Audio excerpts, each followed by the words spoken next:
guys, so I'm back with another review series. I'm doing it with, what's your name, good sir? My name is Blake. Blake, Blake Ralston. Blake Ralston. Composer to be. Yes. He actually did the scores for my Scream 6 spoiler review as well as my best films of 2022. Great pieces of music. Thank you. I've heard he did a rescore for Interstellar. I did one for Interstellar, and then I did one for The Matrix. Yeah. At the end of last year. I actually haven't listened to that one yet. You haven't listened to The Matrix one? Yeah, I'll show it to you. Okay, It's good. but like the one for Interstellar, I've heard that one a couple of times. Incredible. Thank you. It's so good, and it fits the scene of that movie so much, which I might link in the video.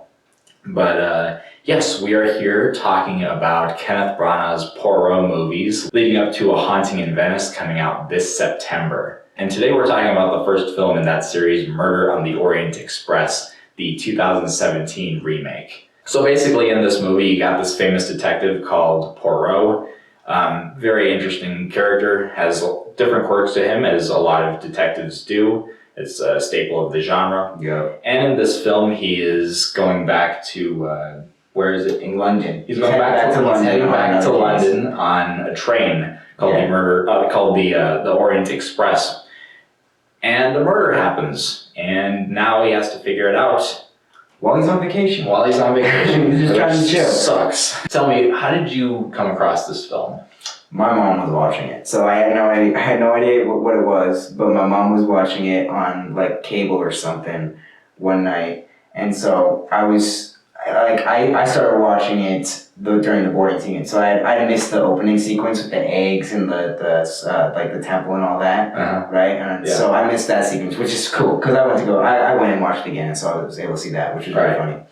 And it shows how much like OCD the man has, like. The eggs aren't the same size. He's like, I blamed the chicken. Like, that wasn't a good French accent at all. Anyway, my mom was watching it, and so that's when I started watching it. And I saw Johnny Depp's face, and I was like, Johnny Depp movie? And she's like, no, Kenneth Branagh. I'm like, who's that? Because I didn't know, I wasn't in the film at the time. It was 2019 when she watched it. And so I knew who Johnny Depp was. I didn't know who Kenneth Branagh was. Later, I discovered I actually have seen a film with Kenneth Branagh, The Chamber of Secrets. The Chamber of Secrets. He was in that film. Yeah, oh my gosh. He looks so young. Really good Gilderoy Lockhart. I'm just saying, like, he did a great job. But he did an amazing job as the lead in this film, Hercule Poirot. I'm pretty sure that's how you say his name. He even corrects Daisy Ridley's character. She said, oh, you're Hercules Poirot. And he goes, Hercule Poirot. I do not do the slaying of the lions. So that was a funny line. But yes. And I remember when I saw the trailer back in 2017, because I went on a trip with my brother and we were watching a movie and there was a trailer for this movie. And at first it seemed like a horror film. And then it slowly showed itself to be this murder mystery. And then I went to go see it with him because he was interested in watching it. This is like coming up on 6 years ago that I saw this movie for the first time. And an interesting experience. Because like when we came out of the theater, it was actually snowing. And it was like the film? Yeah. Like with the avalanche also. Oh yeah, that whole thing too. Yeah, that's pretty cool. So very gloomy weather, probably the perfect condition to watch this movie. And of course, Kenneth Branagh, he's just perfect as this character. He's very good. Very good. The reason I love detective films is because they're always very well cast. They are. Like, they always cast a great detective. Sherlock Holmes has had several different people play him, and they're all amazing choices. Robert Downey Jr., Benedict Cumberbatch, Henry Cavill. Great choices in all. Henry Cavill was... I know, the Holmes. He played Sherlock Holmes in it. Oh, yeah, that's right. He was great. But, it's nothing new for the detective genre, but I did enjoy the scene where he's measuring the eggs. And the fact that when he gets on the train, he actually gets perfect eggs. Yeah, so it's interesting because he's on the train and he's like, oh, good, my vacation's starting out well, the eggs are just right, and then boom, this guy gets stabbed to death in his car. A guy that has such a high opinion of himself in this movie, and in Death on the Nile, but he's just very likable. He is, yeah. But you could get a character that has such a high opinion of himself and him just kind of be a jerk. Yeah. But he's really likable. And that's all due to the great performance by Kenneth Branagh. Yes. That honestly, I can't picture anyone else playing this character at this point. Yeah, exactly. His role is just kind of solidified for this character, I would say. Exactly. Not that some other actor can't step in and do another interpretation of Poirot, and that's really good, but I think he nailed it. Very good job. Like, he also, like, looks the part, man. I love that mustache, everything. Like, it's, like, different. And so it distinguishes him from his other roles. But also, like, the rest of the cast in this movie. Like, this film... That ensemble was so good. Yeah, such a great ensemble. Yeah. Where one of my favorite actors of all time, Willem Dafoe, was in this movie. Right. Just the simple fact that it was able to assemble this cast that was pretty huge, and you even got someone like Daisy Ridley that was very popular at that time. Because of Star Wars. Now that the Disney Star Wars films have gone the way that they have, she was in Chaos Walking, and that one's still Chaos Walking is still one of my least favorite films of this decade. I saw your review for that, actually. Oh, cool. Yeah. We got a fan right here. Yeah, Judi Dench. I've loved her ever since I saw her as M in the Bond films. So just great people working on this film, but also like the directing.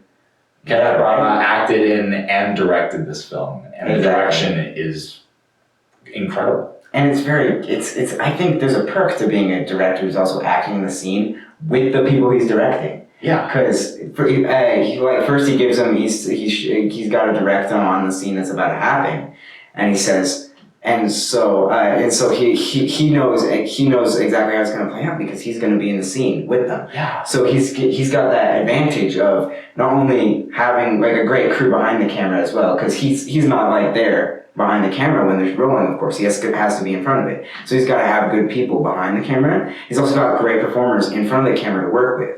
So it's very amazing how Kenneth Branagh was able to act and direct. Yeah, exactly. But yes, there's a scene where he's boarding the train, and I believe it was all one take, where he's walking up and then he goes in and then shooting through the window as they go into different cars. They also go through the platform as well. Yeah, exactly. The different characters. You run into every character on your way into the train with Poirot. It's very good. It is very good. And I have to wonder if maybe, like, during that one shot, maybe he was able to sneak behind the camera real quick and then get back out in front. Probably not, but I don't know how directing works. So it was a brilliant shot, though. And also, like, you get these shots, like, once they're, like, looking at the corpse, and the camera's positioned on the roof of the train, and it's shooting them going into different rooms. That's very clever set design. And it's also just very great camera work. Like it helps you follow the detective through his process. Exactly. With having those takes that don't cut as much. Mm-hmm. It makes you feel like you're solving with him, which is great. Which really, that goes into one of my positives, that, like, this movie, despite having, this newer cast and, like, all the camera work involved in it, it very much is, like, it has this old-fashioned vibe to it. Yeah, it just feels like a classic mystery. And the fact that most of this movie is just a series of conversations, and for the most part, that really works. Mm-hmm. For the most part, that's really engaging. It's just scene after scene of characters talking. But again, going back to the great cast, that you just enjoy seeing these people, these characters interact with each other. Yeah. And it makes for sequences that are investing. There are also a lot of points where it does feel kind of long. Like, it feels like a proper adaptation of the book. Mm-hmm. And not always in the best ways, because at times watching this movie, it does feel like the reading experience of, like, okay, Poirot talked to this person, and then now it's like a similar conversation with someone else. And it just plays out like that. It's clearly a slower pace that I think the movie could have moved a bit quicker. And also, like, you have such a great cast, and that is utilized in a lot of different ways in this film, but I thought that certain cast members, their characters could have been more fun in the movie. Like I said, Willem Dafoe, incredible actor. In this film, he has such a small role that for a while watching the movie, I was like, okay, where did that character go? Like, bring him back. I want to see more of that character. I just thought that they could have had more chemistry between them. Like, they work well enough for different scenes, but I felt like there was a sense of fun, a sense of chemistry, just synergy between these actors that I felt was a bit missing. That I felt like the film was a bit more plot-centric where it could have been more character-centric, which this film does have an interesting arc for Poirot. Which we can't spoil the ending, which is really cool. So watch the film if you haven't seen it. But it does really nicely. It finishes off, he does something that you never expect this character to do when you first watch the start films. And it's kind of like this arc of he's going through this train and he feels a certain way about himself. He feels kind of elevated or something, but then he encounters these other people and he has certain ideas of evil and just things certain people do that make them criminals and whatever. But then through certain events that happen on this train, he realizes that there are other people like him. Mm-hmm. It's a brilliant ending that is very emotionally powerful. Exactly. Though I felt at a lot of points, because the film was a bit one note with its pacing, with the conversation scenes and just the story playing out, I felt like it was more interested in that ending rather than the pieces getting to it. And I felt like watching it, there were certain pieces of the film that were just kind of introduced, and then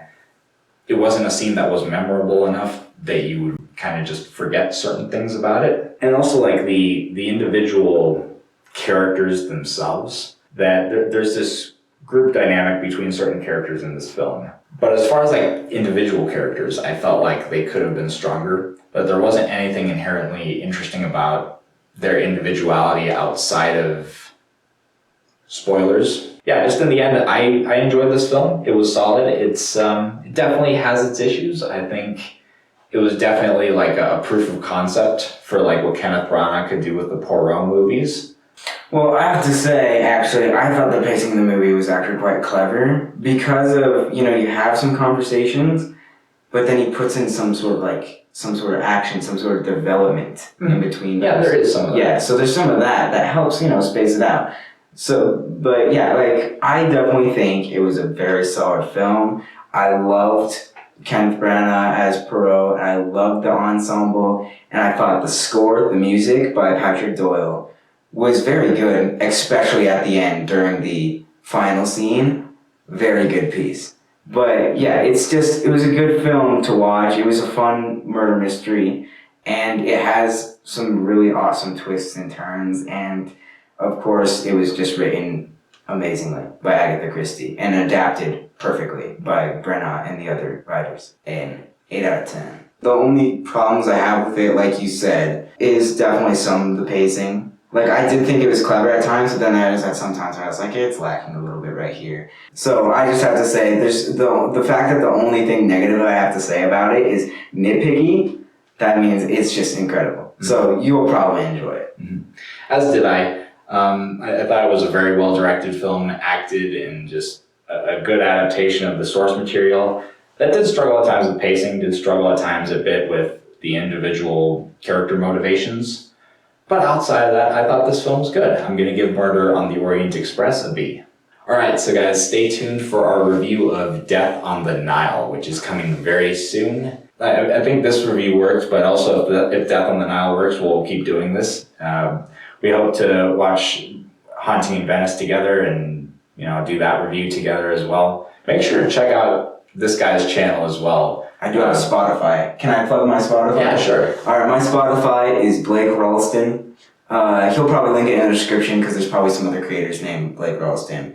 And I just put out some music, random music that I like to do. It's all instrumental stuff. And hopefully someday we'll have some major film scores up there. So just keep your eyes open for that. So, guys, we'll catch you next time.